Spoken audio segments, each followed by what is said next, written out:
Does your business have a hidden source of leads that you are not taking advantage of? Hey, I'm Scott Beckford. This is the I Love Mortgage Brokering podcast. And today is episode 3, where I talk to Taylor Atkins about how he is trying to double his income per hour by reducing his time in his files, but also becoming more efficient. And we have 3 big things we talk about. One, we talk about this source of leads that most people miss. We talk about how to clone your best real estate partners, and how to also focus on avoiding the shiny objects and doubling down on what works. This conversation is fantastic. We're also joined by Dan from Ownwell at the beginning of this episode.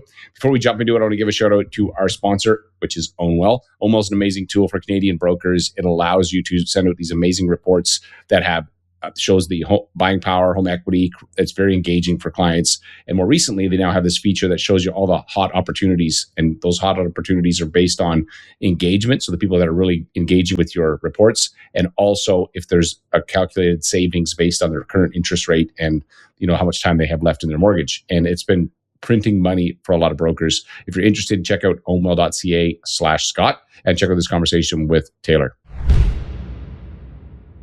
Hey, Taylor, welcome back to the show. It's like it's been a minute. It's been a minute. Yeah, we got Dan MacDonald from Ownwell with us. And so we're going to chat a little bit about that and then we'll get into some other stuff. So at the beginning, I always like to check in. How's things? Let's check in the numbers. We like to do that. And then we'll chat with Dan about what you're doing with Ownwell, what's working. And then we'll chat with Dan. Yeah. So as of March 10th, I have 7.4 million funded. Gross paid out is 65,500. Net paid out, and that's including paying out my team member and split and everything like that, is 42,888. There's 188 hours worked so far. So that's an hourly rate at $363.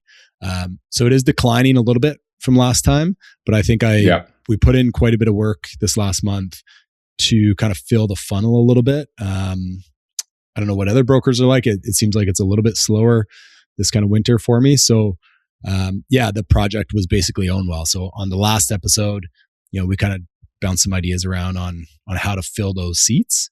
And do you want to kind of talk about that real quick? Yeah, let's talk about that. Let's talk about what you tried. Because this is a running experiment. We don't know how everything's going to go. So some things were like, wow, that didn't work, or it worked better. And so walk me through what you did and what the outcome was. So one of your suggestions, which I thought was like an absolute killer, was basically do a mail out to existing Ownwell clients, because we worked with a bunch of those. They were obviously like the product, the open rate's good, and also highlight that Bricks has a $2,500 a month draw if there's a referral. Sent that out, only got 2 people confirmed that sent me referrals on that. So not as good as we thought it was going to be. Did a social. How many people did you send it to? Like, how big is the list? There would have been like about 140. Okay. So that's like less than a 1% conversion from, okay. Yeah, keep going. Yeah. And then I spoke about it on the podcast, Cologne Real Estate Podcast, and our producer, posted that on our page.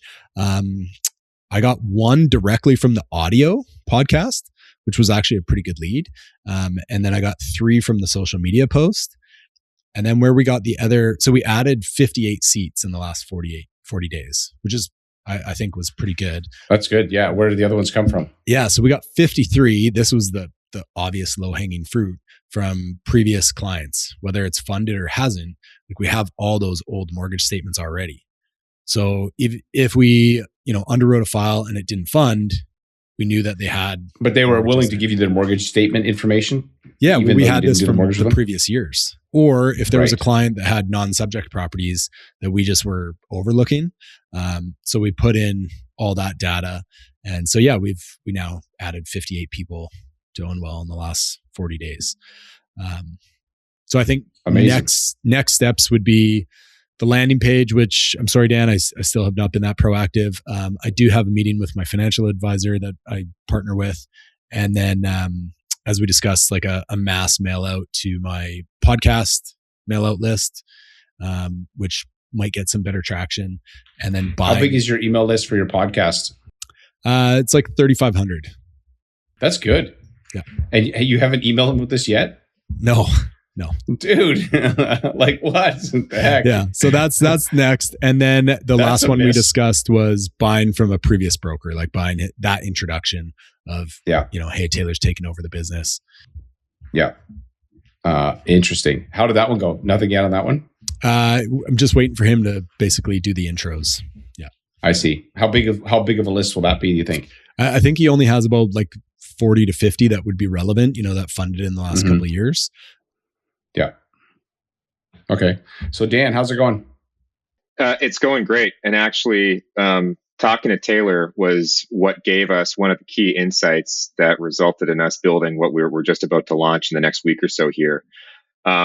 So basically, Taylor gave us a shout back in December, and he's like, "Hey, Dan, like we've had some great results." Basically, was able to generate an additional $44K in a month by proactively following up on some of the clients in Ownwell that apparently could save a bunch of money in interest after penalties. And so I asked about Taylor more about that and learned about what he did. And then it kicked off this whole process of me talking to, several dozen of our customers. And I learned something really, really interesting. And it was that I thought that by just putting this information in front of homeowners, they were going to instantly act on it. Some do. But in Taylor's case, what he did that really moved the needle is he sent a personalized email touch point out to those clients. I think there were 20 that could save the most in interest. And he got a crazy conversion on them. So what that made me realize, and I think this is really important in this whole like age of AI where we're trying to automate everything, is that you can empower people with information, which is important, but having an expert with an opinionated point of view actually reach out and say, "Hey, I think you should do this."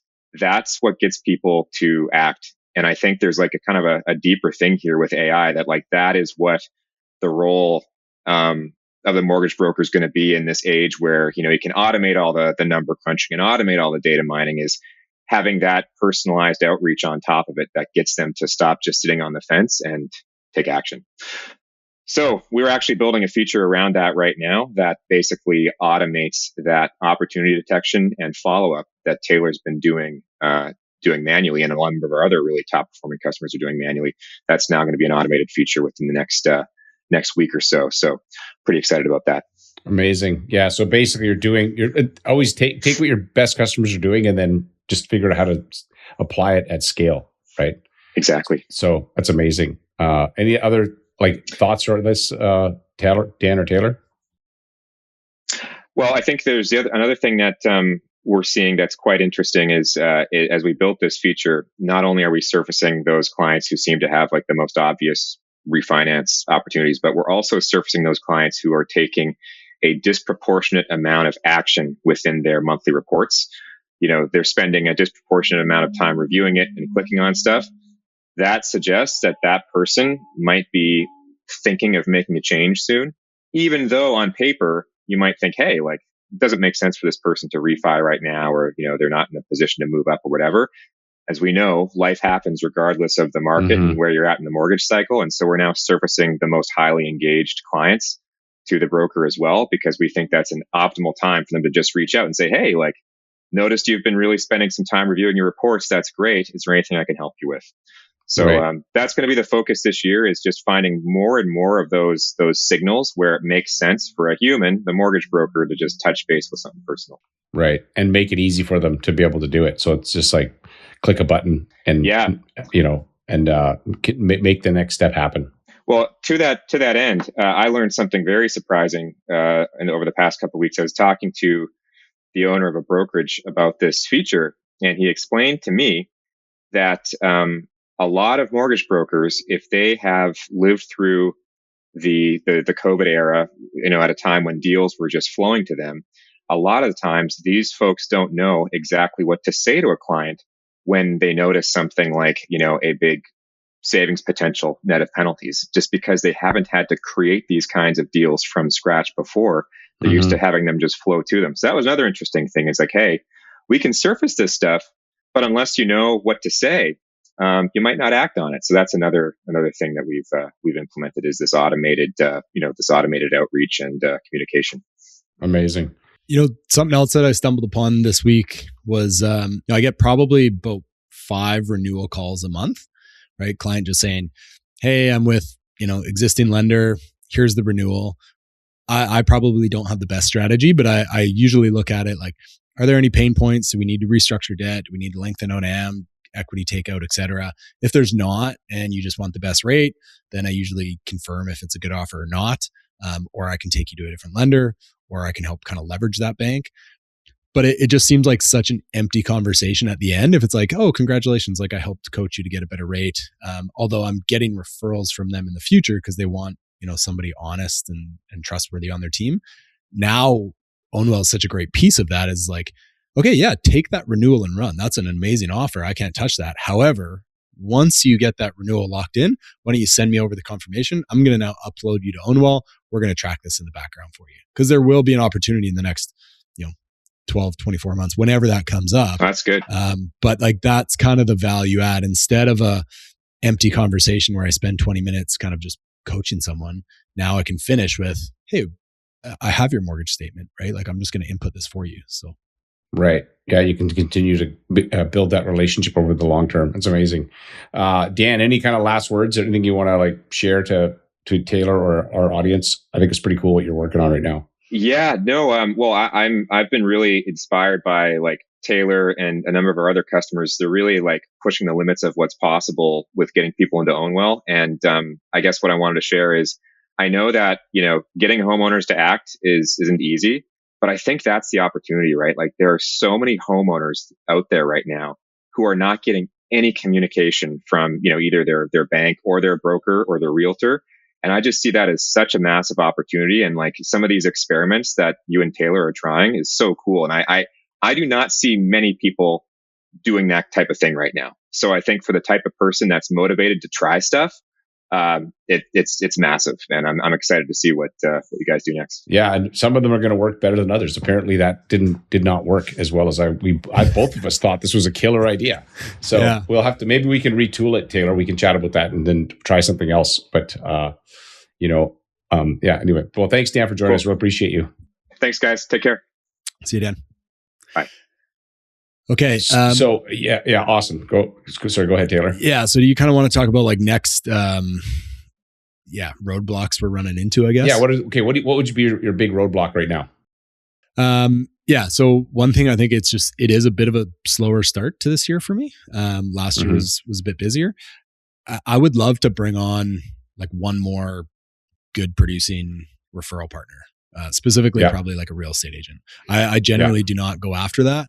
I just let business be there. But since we've now built up, like, again, we spoke about this last show, is we have the AI implementation now, that the document collection, review, organization, labeling is up and running. It's in, there are some bugs in it, but we're working through it. It's just beta, but like it's good to go now. So now, like, my team member, how much time is that saving you? How much time is that saving you per file, do you think? Not saving me any time, right? It's my team member. Right. It's probably saving her, 2 to 3 hours a file. And, we funded like 100 files last year, but there was probably 150 to 180 applications. Right. So you got to look at a lot of documents, and you have a high like document, I would say, application to fund ratio compared to some folks. And so but it still turns into a lot of work for nothing. Yeah.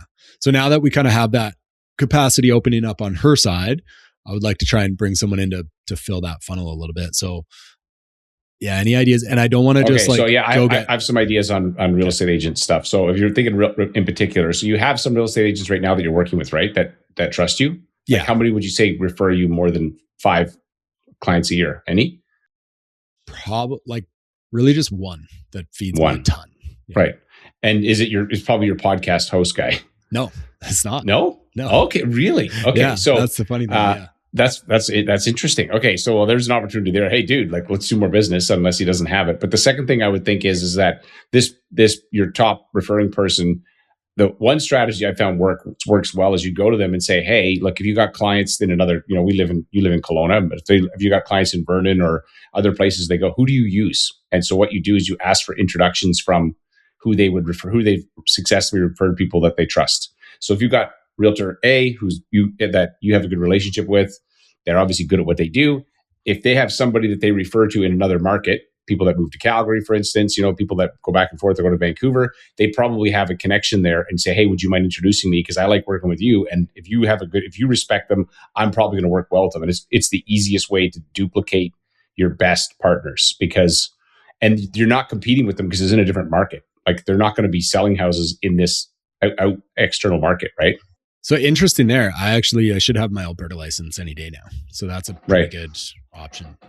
And the Alberta market is a little bit, it's still not like it was, but it's definitely it's more going on there than in BC at the moment. So I would, if you go to your realtor partners that you know here in BC, and I would say all of them, even the top ones, but the ones that refer you a little bit, and ask them for introductions to their Alberta realtors, and then reach out to them, because that would be the way to like the warm introduction. And in a best case scenario, they send an email intro. So that if your realtor buddy who sends you all the business, he's going to email you his Calgary connection, and he's going to say, you guys need to chat, and then you jump on a call. I know that your chances of converting that person to a referral partner are pretty high if you get them, especially if you get that warm of a referral. So that's one of the ways I would look at increasing the realtor partner list. The second thing you could do is you have a financial planner too, right? Like then how much business do you get from your financial planner? Yeah, probably about 30 funded files a year. Right. So I would go to your financial planner and I'd say to him or her, I don't know who it is, but say, hey, do you have any real estate agents that you manage money for?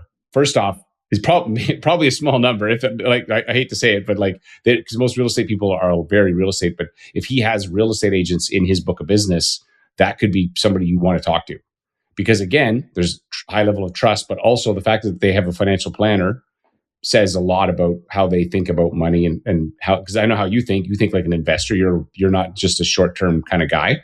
And so the other person I would go to is these key people of influence and get introductions. Introductions are always better than cold calling. And then if you can get a warm intro, whether they send you a joint text or joint email, and then you follow up, that's going to be the best possible way to basically get some high quality partners at the moment. Okay. Yeah, I like that one for sure. Okay. Yeah. So both of those are like kind of the first step. And beyond that, I mean, you could just start like expanding. You could look at, if we wanted to go another level deeper, you've got a bunch of clients that have worked with, the listing agent on files that you have. You can go back to the listing agents that they've interacted with you. So it's always easier you guys have good communication, good follow-up. That would be another way you could do it if you found somebody where it's like, hey, these people, but and the other thing is that you might need more than one. Like at the current market, you may need to have to in order to maintain the growth that you want to do, you may have to have more than one. Like you may not be able to just get that one partner. The only way that could be one is if it was somebody who had a team and they have a lot more opportunities, like more swings at the bat, then that could be one way to do it as well. Okay, here's a shiny object for you. Okay. I love shiny objects. Yeah. Okay. What are your thoughts? Have you heard about this at all? Any worthwhile time spent on Reddit, whether that's like Reddit ads or trying to insert yourself into conversations there? Like, I don't know much about Reddit, but now AI, essentially, when you Google something, is now starting to populate Reddit a lot more. And Reddit seems to be a community that you upvote, right? Like somebody puts a comment, people vote it up or down, gives it confidence. So I'm trying to look at like high conversion in terms of if my name's in Reddit, whether that's ad spaces or just conversation pieces, would that lead to better inbound leads that convert better? My answer would be yes. How to do it, I would not be that. We'd have to find somebody who's an expert, who's actually, I think a lot of people that are successfully generated business from it, but I do think it would work. Whether or not how, I wouldn't be able to tell you how I think I would try to solve that problem. Like the other ones that I talked about, I know that I've seen this work. I don't know about Reddit. I do see a lot on my Instagram lately about advertising on Reddit has been useful, but I'm in my head, I'm thinking, why are you advertising to me on Instagram to go advertise on Reddit? Because, clearly it doesn't work as well as you say, or you wouldn't need to be advertising on Instagram for me to go advertise on Reddit. I just always find those posts kind of funny. Like, all right. This is all new to me. I had no idea about really Reddit. So I went on there last week and I was like, oh, I'll just like Google mortgage broker Kelowna, and my name popped up and there was 4 votes. I'm like, interesting. Okay. How do I gain some momentum on that? So I did reach out to Reddit. I'll let you know. But I would. Well, I the was other just thing like, you could do is you could actively, if you have clients that trust you, you could ask them to go and hey, I'm making an active effort to be more visible on Reddit. If you respect what I do, I'd really appreciate, instead of sending them to do a Google review for you, maybe we send them to a Reddit and say, because that's getting fed into AI. I'm sure Google reviews play a part of it, but does it matter as much? Maybe it's better to have it on there than, and so you could use the same process that you would to generate reviews and referrals, reviews on other platforms. Yeah. And again, like if anyone's listening, I'm sure there's someone that's tried this. Like, let me know if this is a terrible idea or not. Because reach out to Taylor if you've got a Reddit strategy that's actually effective. And I suspect, did your AI guy tell you about this? No. Or okay, because I'm like, this sounds like something he would come to you with. I got an idea. Yeah, it's crypto. No, I'm kidding. Yeah, totally. Okay, so that's kind of like the business development side. Although, like, I hate working on that side of the business because I don't, I just want to take the low hanging fruit. But I am going to commit to trying to drum up one more referral partner. In terms of other things that are kind of bogging down, so I guess proactively looking forward, my next thing that kind of slows down in the process would be my budgeting. So I do personalized template budgets for clients. They'll send me the MLS. I'll underwrite it. I'll put in purchase price, down payments, interest rate. Like I feel it's a very good client ad service, but I just don't I'm not super excited to do it. It only takes 5 minutes and I record a quick Loom video. Yeah. Could you not use AI to help with this though? I think there's a couple things you could there. The other thing I was looking at, and I spoke to Jeff Mudrick a month ago. He's got his RateGuard Pro and Grade My Mortgage software. He's kind of now taken because we use the same budgeting Excel style and put that into a very nice looking platform where he can also give access to clients access to that, and they can kind of play around with numbers. So Jeff's a busy guy, but I am knocking on his door to get onboarded because I feel like there's a lot of automation that he's implementing there that even if it carved out 5 minutes, I can still do that video. But that's kind of the next. Yeah, he's got some cool things that he has definitely built, and that could be a way to do it. Yeah, I mean, there's that, but I got to think there has to be a way to use AI to help speed this up, either through not using a spreadsheet, a bit more robust of a platform. But I also think, because these videos you do are the same all the time, and you could eventually, I was thinking about this, I wonder if you could use something like HeyGen to have it record the video. But I guarantee you people wouldn't be able to know it's you. I think if it was done right. What is HeyGen? HeyGen is AI avatar that's you, your voice. And I was at a presentation last week and a guy said, okay, I'm going to show you these 3 videos. I want you to tell me which one is real and which 2 are AI. Well, and he had us all vote. No, it was the room was split. There was 3 of them, 30, 30, 30. They were all AI. We couldn't tell at all. None of them were crap. These are so good. So I have thought about that. Yeah. So I guess my question is with that then, do you then prompt it and do a quick, hey, this is what I want you to talk about. I want you to say, hey, congratulations, you're exempt for property transfer tax. Well, here's what I would do. I would build a custom GPT that actually creates the script. And so I just recently created a custom GPT, which was where a lot of our agents send out, weekly emails to their realtor partners or referral partners, and they create as usually a video. Problem is what do I say? I don't know what to, so I created this custom GPT that allows them to just go in and talk to this thing and tell it a story. It'll ask questions and then it creates the hook, the story, the call to action, creates it works, and it's using a 1,000 viral hook template that I found from some really smart people. Plus, it's using these the best copywriters. I'm you are the best at this type of thing, and it's incredible how good it is. So I have to think that there's a way to build a custom GPT that would actually be able to create, because what you're doing is it can be repeated. So then the custom GPT, you'd put the data in, and it would go and it would spit out. Here's the script. That script would then go into HeyGen, and it would record the video that you could send out with that. That would be just like you do. This is absolutely doable. Interesting. Yeah, and the tools you're going to need 3 tools that I can think of for this. One would be the custom GPT, which I'm happy to help you build. I'd work with you on that, help you figure that out, because that part would be, I think that could be interesting. The second would be 11, I think it's 11 labs, which is going to basically copy your voice. It's going to sound just like you. And then the third would be HeyGen, which is the video. So you'd be still in a little, and plus it's only such a small video. Like if you're doing a Loom video, it's just you're in the corner. It's not like a full on, no one's going to have a hot clue, but you can still review the scripts. But what would happen is the custom GPT would pull out the script, would create the script that you then put in there, and the AI avatar would just record it for you. And then here's this. I was thinking about this as when you said to me, "Do you have other ideas?" I think that your admin person could run this whole thing. Like you wouldn't even need to touch it. Yeah, good point. I was thinking like, oh my god. Sometimes I'm just like, do I need to like take off a ball cap and throw on a different shirt so I can record like 3 budget videos today, or do I? But like this is a whole new level, right? Like if somebody else can just. If you can build the scripts and it gets done. Okay. It'll build you the scripts. I guarantee you, if we could work on a custom GPT together to create what the output looks like. And then that output gets put into HeyGen and it'll create it.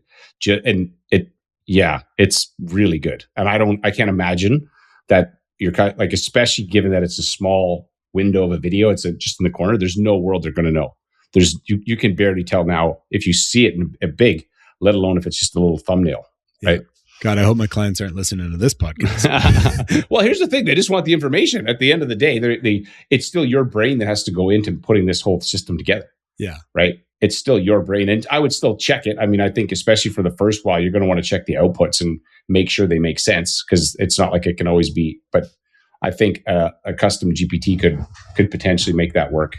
Okay. Yeah, I love that. So maybe one other quick question. Have you been speaking with any brokers or any technology for, like, I know underwriting AI, people have dropped in broker kits and been able to like ask it questions and have some feedback on, hey, where in the broker kit would I find this? Any software development on the underwriting side of things, not specifically to like completely, not have the knowledge for, but again, if somebody else on the team has some basic questions, it just. Yeah, I don't know of anything specifically that does that. I mean, I think that's not. It would be what problem are you trying to solve with it? Just out of curiosity, what would you be trying to solve? So like if my current business partner, like if she has, general questions about a specific lender, instead of coming to me and me circling back, or us having like a shared Google Drive where we kind of like type some notes down, it would just be like a chat bot almost for her. And then if we bring on somebody else, it again allows them to kind of ask some of those questions without, utilizing somebody else's time.